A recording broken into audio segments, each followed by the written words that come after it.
This presentation series is designed to assist non-pilot districts that have chosen to use the new One Needs Assessment this year to write their improvement plan.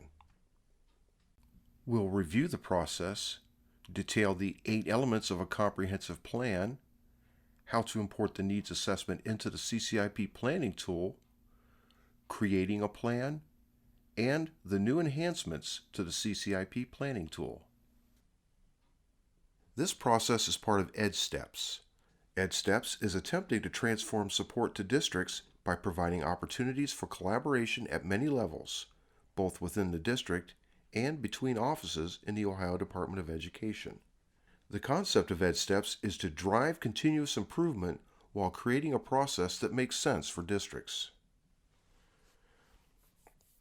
We really want to reiterate the importance of working together.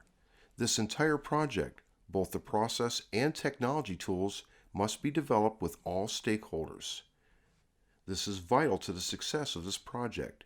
Your feedback is encouraged throughout. The process of writing a plan starts with working together and defining the elements of an effective comprehensive plan. There are 3 components of the continuous improvement process: a comprehensive needs assessment, a comprehensive plan, and alignment of fiscal resources to implement the plan.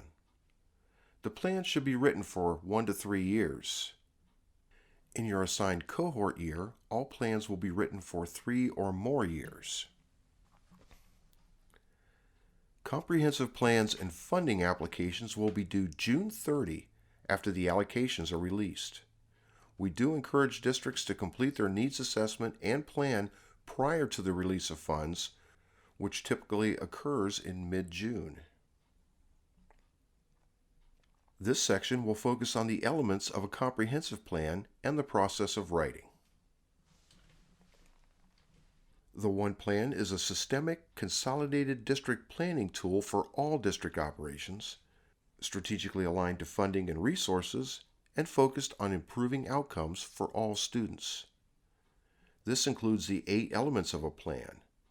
They are SMART goals, progress monitoring, evidence-based strategies, data collection, measurable action steps, leadership, sustainability, and coaching. The decision framework is retired. You have 2 options in fiscal year 21.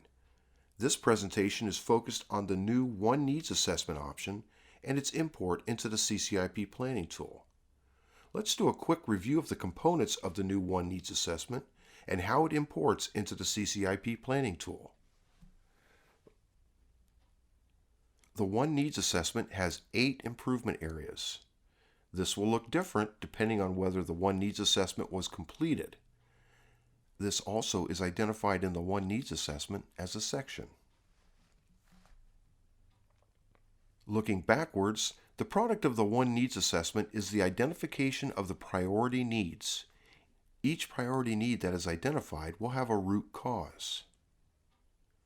Each of the priority needs will then eventually become an individual SMART goal.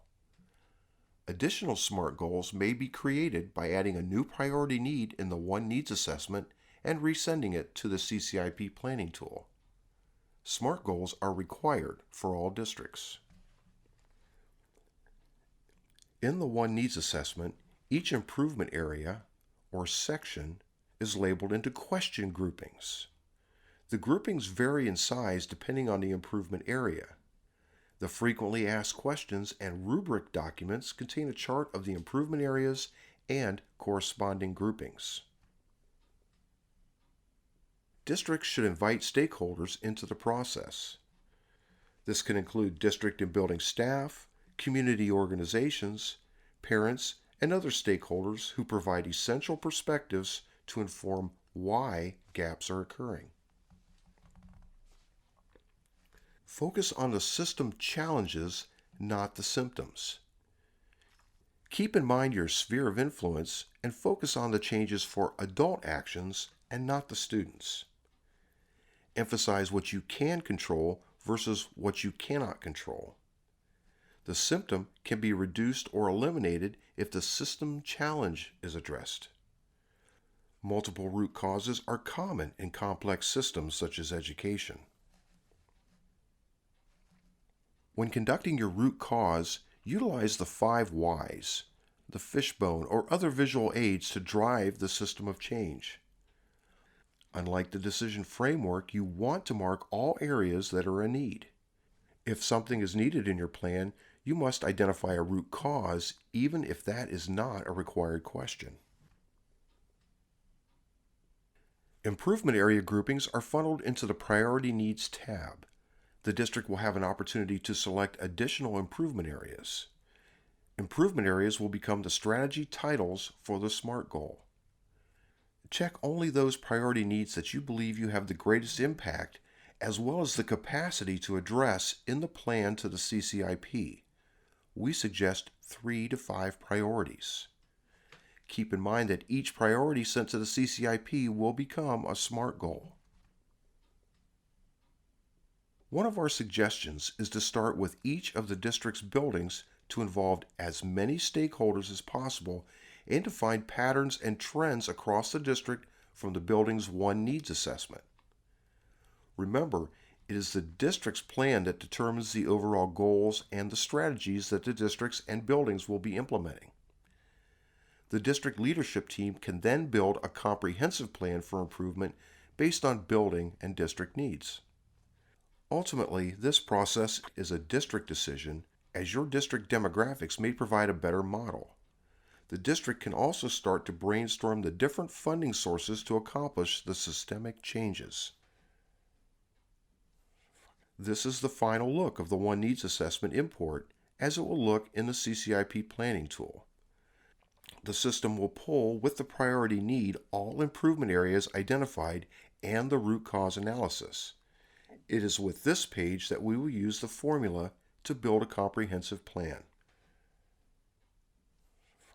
Now that we understand how the setup in the new One Needs Assessment affects how the One Plan will be set up, let's start to build a comprehensive plan using the district-identified priority needs. All plans will require SMART goals to be written along with student progress measures and adult implementation measures. The big picture centers around using the district-identified priority needs and creating a SMART goal. The 8 improvement areas then create the strategies toward reaching the goal. The primary improvement area is Strategy 1, and any other improvement areas follow. We'll show some examples and formulas later in this presentation that will help set up the complete SMART goal. To complete the writing of the SMART goal, you'll need to add the student and adult measures. For example, the SMART goal, classroom behavior discipline referrals will decrease by 5%, and absenteeism as measured on our attendance records will decrease by 2% each year from 2019 to 2022. You would provide a measure to monitor student progress and adult implementation. The student measure is a progress monitoring measure used to pace and gauge the progress of students within the school or district in order to achieve the stated goal. An example of a student measure for this goal could be student attendance will be 90% or higher each quarter, and discipline referrals will be monitored each month and evaluated for students with multiple occurrences. The adult implementation measure is a benchmark used to pace and gauge the progress of adult implementation of a strategy within the school or district in order to achieve the stated goal. An example of an adult implementation measure for this goal could be teachers with 5 or more discipline referrals weekly will work with the building PBIS team to identify triggers for behavior occurrences. Once you've created the SMART goal from the priority need pulled over from the One Needs Assessment, you can then begin adding the strategies to the goal. The identified improvement areas become the strategy title in the planning tool. Here's an example of how the One Needs Assessment becomes the outline for the goals and strategies in the improvement plan. The blue shaded area is a small snapshot of the import from the One Needs assessment. As you can see, instruction is the priority need. The root cause helps identify the type of activities that need to occur to address the priority need. The root cause informs the development of the SMART goal and what strategies and action steps need to be implemented to address the systemic issues leading to the priority need. In this example, the first strategy is the primary improvement area from the One Needs assessment. Strategies 2, 3, and 4 were the additional improvement areas that were added just prior to sending to the CCIP. If you need additional strategies or want to change your priority needs, you can go back and adjust the One Needs assessment and resend at any point. The plan is a live document for editing. To begin working on your plan, you'll need to open the CCIP planning tool. You'll first change the fiscal year from 2020 to 2021, and this will start the process for the new year plan. You either may keep your goals or create new goals to address the district identified needs. Next, you can select Copy Plan from the previous year, or you can begin your plan from scratch and skip this step. Since you've completed the One Needs assessment, components and strategy linkage is no longer required in the plan. Finally, select the district or building plan you want to work on. Again, since you've completed the One Needs assessment, components and strategies linkage is no longer required in the plan. Remember, the district plan creates the SMART goals and strategies that will export to each building. Action steps are created in the district or individual buildings.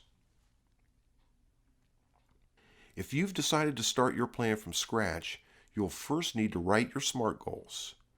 To create a SMART goal, select Create SMART Goal. You may want to print a copy of your imported needs assessment to help you with creating SMART goals and strategies. Click on Create SMART Goal. If you copied your plan from the previous year and have determined that you want to edit the goals, strategies, and action steps, you'll simply click on the title of the goal, strategy, or action step in the copied plan. When you begin a new SMART goal or edit an existing goal, a pop-out screen will be generated with the required components of the SMART goal. Give your SMART goal a title. The SMART goal should focus on the priority need that aligns to your needs assessment. The next box is for SMART goal. Enter the SMART goal here. Also, in the pop-out is the student measures and adult implementation measures to address the SMART goal. Enter those measures in these text boxes. After creating our SMART goals, we need to create the strategies for the plan. Click Create Evidence-Based Strategy. A pop-up window will be generated with a strategy title and description. The first strategy listed under each goal should be the primary improvement area list from the import of the One Needs assessment. The strategy description is then completed with additional details from the root cause and a description of what type of evidence-based activities the district will implement under this core improvement area. The strategy description should detail the activities or programs being utilized. Benchmark measures are optional. If you complete the One Needs assessment, you will not need to connect each strategy. Evidence-based strategies are strategies, practices, or activities that have been evaluated and shown to improve student outcomes. There are 4 levels for evidence-based. You likely will find that not all strategies are level 1, 2, or 3 of evidence-based. Level 4 activities mean that the district will research, monitor, and evaluate over time if the strategy is effective. You'll monitor the strategies and activities using the performance measures in the goal. The new 3-year cycle for planning that all districts will do once their cohort year begins allows for this ongoing evaluation and rewriting of strategies based on outcomes. It's possible that not all strategies will be evidence-based at the end of the cycle. However, it's recommended that the district have several 1 to 3 level evidence-based activities in their plan, with some level 4 activities. Once you've added a strategy, you'll need to add the action steps for the strategy. Action steps are statements that are focused and sustainable on the implementation of the strategy. This is done at the district or building level. Buildings that are required to have a plan can select the district's action steps or write their own action steps. This flexibility allows for a differentiated approach to the professional learning, resources, and roles that are used in the plan. We recommend 3 to 5 action steps per strategy. School-wide Title I buildings and buildings with an improvement label are required to have a building plan. Here's an example of a possible action step a district may use to implement school-wide social and emotional learning strategies. Action steps should be sequential and answer the who, what, when, and where for the action. Action steps describe how the strategy will be implemented and supported. A district may write action steps in chronological order, such as Year 1, Year 2, Year 3, or they also could write action steps that are grade span specific. The Create Action Step link is below the strategy. You'll need to expand a strategy to be able to find the link. Click Create Action Step. A pop-up window will be generated. Add an action step title and a description for the action step. Remember, the action step should describe who, what, when, and how.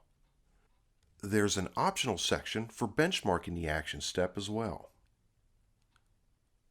Finally, you'll need to align the funding source to the goals and strategies. Think about what funding sources will be used to implement each SMART goal. This is an estimation used for planning. Most likely, you'll not have the actual dollar amount since allocations will not be available until mid-June. A good rule is to base the estimation on the previous fiscal year's allocation. Goals selected for funding sources need to align with the intent and purpose of the grant. To create the Fiscal Resources link for your funding application, click on the link here. The fiscal resources are estimates for the purpose of planning. It's required to have this completed as these link the SMART goal to the fund applications later. This should be completed prior to the submission of the application. A pop-up window will be generated with a funding application drop-down and a grant drop-down. Choose the one or more grants that the district would like to use to fund the SMART goal. While only one grant can be selected, creating multiple fiscal resources is allowable by clicking Create Fiscal Resource again. Be sure funds selected meet the intent and purpose for each program. Refer to the spending guides for additional guidance or contact your educational consultant for assistance. You'll see some new features that have been added to assist in the pilot district's review process. As your cohort year begins, these items will be used. You'll notice the first change when you go to the Planning tool. Your district's cohort label has been added. Secondly, there's a Plan Review Submission Status button. Pilot districts will use this button to communicate to reviewers that they have completed their plans and that they are ready to be reviewed. Since you're not in the pilot, your federal programs consultant will be the only person reviewing your plan, whereas those in the pilot will have multiple reviewers to provide feedback. It's not necessary for you to use the button unless you'd like to inform your federal programs consultant. This button is only used for the initial submission of your plan. You can go in at any time and make changes or updates to your plan. You will not need to select Submit again. You may also notice that an ODE page review status link and a history log link have been added to the Planning tool function. These will be used with the pilot districts as they go through the new review process with multiple districts. For your district, all history log notes will continue to be available in the funding applications section. You shouldn't have any history log notes under this function this year. For additional resources, go to the Ohio Department of Education website at education.ohio.gov and search for EdSteps. You also can find resources in the document library under CCIP Fiscal Year 21 Planning Tool Resources.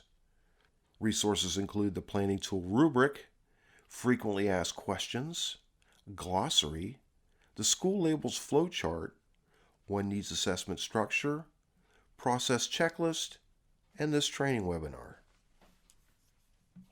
We want your feedback on this new process. Please send your comments to edsteps@education.ohio.gov.